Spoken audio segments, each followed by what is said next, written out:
xildhibaan Maxamed Jaamac Koodbuur oo ka mid ah xildhibaanada golaha wakiilada ee Somaliland ayaa maanta waxa uu xafiis ka furtay degmada Maxamed Mooge ee magaalada Hargeysa.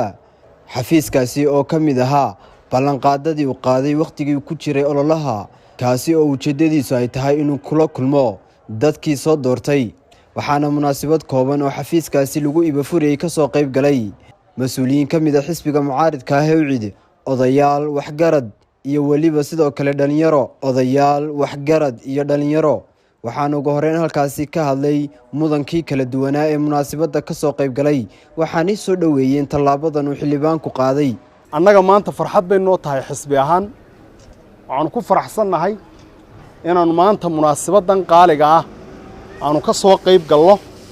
munaasabadan oo ku saabsan xildhibaan Maxamed Jaamac Koodbuur Shiine oo xafiis ka furanaya deegaan ka mid ah deegaanadii laga soo doortay, gaar ahaan degmada Maxamed Mooge. aad iyo aad baan ugu faraxsannahay, waana dhaqan wanaagsan, sunno wanaagsan oo wajideeye weeye. waxaynu ka warhaynaa xildhibaanadii hore aynu dooran jirnay iska daa xafiis ay inaga dhex furtaane macal muraayadda may dejin jirin gaariga ilaa intuu gurigu geerka gelaya albaabka. markaa aad iyo aad baan ugu faraxsannahay. waxay ka mid ahayd dhacdadan maanta uu sameeyey xildhibaanku maran qoton daba la joogay. xildhibaanka ballanqaadyadii uu sameeyey bay ka mid ahayd ee uu ka sheegay miidiyaha waxyaabaha ugu horreeya uu qaban doono inay ka mid ahayd inuu xafiis ka furan doono deegaanada laga soo doortay. wuu fuliyo, waa annagaa markhaatiga ka ammaanta. tallaabadii koowaad wuu fuliyey. insha allahu kuwa kale ee ballanqaadkii hore uu sameeyeyna wuu fulin doonaa. mar labaad iyo mar saddexaad aad iyo aad baan maaragtay ugu faraxsannahay. waxaanan leenahay xildhibaan ood ku mahadsan tahay inaad dadkaaga la dareen noqoto oo aad dhex joogto oo baahiyahooda aad weydiiso. xildhibaanku wuxuu ka soo jeedaa qoys taariikh weyn ku leh qaranka Jamhuuriyadda Soomaaliland buu ka soo jeedaa. insha allahu fafaalaheediina waa hordhaceeda waynaga arkayna. xagga dambana insha allahu wax badan baynu arki doonaa haddii Ilaahay yiraahdo. run ahaantii waa shacbigii soo doortay ayay rajo gelinaysaa, waayo waa xildhibaankii ugu horreeyey shantaa bilood oo xildhibaanadu ay fadhiyeen dadkiisii ku soo noqday oo la dareen noqday oo dadkii soo doortay xafiis uu baahiyahooda amba uu kula qaybsan karo arrimahooda uu ka furo deegaankii laga soo doortay. xildhibaankuna run ahaantii waa xildhibaanada golaha wakiilada xildhibaanada ugu firfircoon buu ka mid yahay.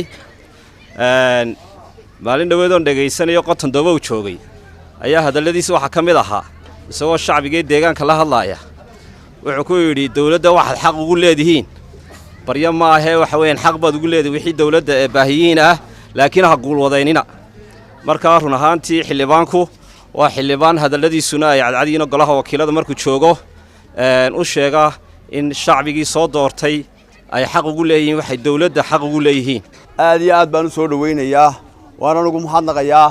kuwii hore way naga tegi jireenuun nagumay soo noqon jirin maalintaa la doorto. marka aad iyo aad baan ugu mahadnaqayaa.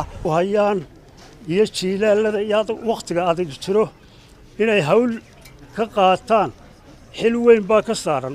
meel kastoo deegaan ah, meel kastoo beelu joogaanba xil weyn baa ka saaran. gabagabadii xildhibaan Maxamed Jaamac Koodbuur oo halkaasi ka hadlay ayaa waxa uu sheegay inuu xafiiskani noqon doono mid uu ugu adeego dadkii soo doortay. aan in badanba ku taamayey inaan furo oo ka mid ahaa ballanqaadadii aan idiin qaaday wakhtigii ololihii. ballandarro waa diindarro baa la yidhi. ballan baan idiin qaaday inaan idinku xidhnaado, inaan idiin shaqeeyo, in meel aad igu soo hagaagtaan aan idiin sameeyo ayay ahayd. ballan ayaa ka mid ahaa ballanmadii aan idiin qaaday. waan ka xumahay 5 bilood bay igu qaadatay, laakiin intaa waan soo socday. alxamdulilah se weeyaan maanta oo jimco maalin barakaysana inuu ballankaygaas suurto galay ayaan ilaahay ugu mahadnaqayaa.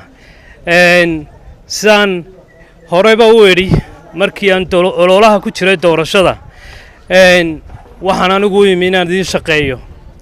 waxaan idiin imi inaan idiin shaqeeyo, inaan baahidiina ogaado, inaan baahidiinna gudbiyo inaan waxaad xaqa u leedihiin mar kastaba cod dheer iyo cod gaabanba aan ku doono aan ku sheego baahidiinna lama soo koobi karo meel kastood marto bulshadeenna waxaa ka muuqata diif iyo darayo badan waxaa ka muuqata daryeel la'aan waxaa ka muuqata ciddii mas-uulka ka ahayd oo la moodo inaanay ilaa iminka garanin waajibaadka saaran ee loo soo doortay ee la weydiin doono maalin ay kaga adkaan doonto ayaa jirta marka tii alxamdulilah hadday maanta inoo suurto gashay ballankaygaas waa alxamdulilah weeyaan waxay noo ballana iminka laga bilaabo wixii aad tabanaysaan inaad xafiiskaa keentaan kole shaqaalaa jooga idin qaabili doona aniguna waan joogi doonaa wiiggii maalin baa iminka ii qorshaysan waayo shaqooyinkaygoo badan wixii ka dambeeyana markay munaasib noqoto waan kordhin doonaa laakiin waa inaynu barannaa si baahidiinna aad u soo gudbisaan si xaqa idinka maqan aad u sheegataan annaguna aan idinku hadalno oo idaan baryin cismaan cali telefishinka Real